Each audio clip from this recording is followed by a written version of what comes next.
தாயின் கருவிலே என் கருவை கண்டிரே, என்னை அழைத்திரே உன் ஊழியம் செய்திடவே.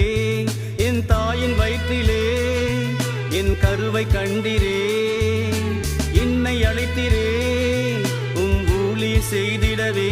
என்னை சிதையாமல் கலையாமல் காத்து கொண்டீரே, என்னை அதிசயமாய் ஆச்சரியமாய் நடத்துகின்றீரே. என்னை சிதையாமல் கலையாமல் காத்து கொண்டீரே, என்னை அதிசயமாய் ஆச்சரியமாய்